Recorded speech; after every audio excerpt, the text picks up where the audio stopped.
cancer diagnosis to check something off her bucket list. Rose Schmidt brings us her story from Evansville. Sally Reesum has been in Evansville's 4th of July parade for 30 years, but this year she has a new title. There's a lot of wonderful people and a lot of people that came here to support Sally today.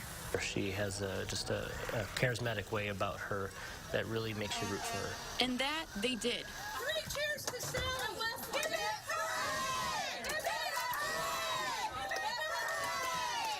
A leader in Evansville's 4-H community, Sally Reesum got the best seat in the House. People came out in throngs last year waving and everything to me that they decided this year they would just make me the grand marshal because people were coming just to wave at me. An antique tractor buff, Sally grew up on a small dairy farm outside of Evansville. She leads things, and as her, her being the marshal of the parade is just very Sally.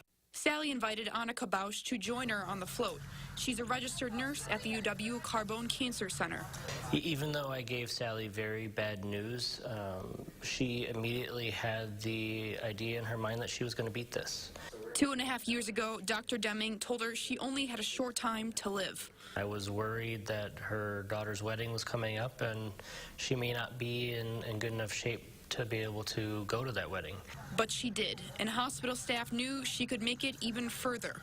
She says, "What's your next hope?" And instead of saying Disney World or a trip to Hawaii, I says, "I just want to throw candy in the parade in Evansville with my tractors." Cancer treatments are on hold while Sally celebrates the stars and stripes. It's in my medical records that I get no treatment during the 4th of July because I have to be in the parade. And she's inspired those around her along the way. I think this is kind of one of my new bucket list things now, too. Making lasting memories filled with hope. Yeah, it's exciting, but it's what's exciting is just being with these people.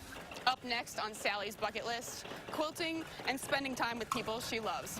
In Evansville, I'm Rose Schmidt for WISC News 3. And doctors are looking at the genetics of Sally's cancer and trying to figure out why her case is different. Through that, they've identified other potential ways to treat her.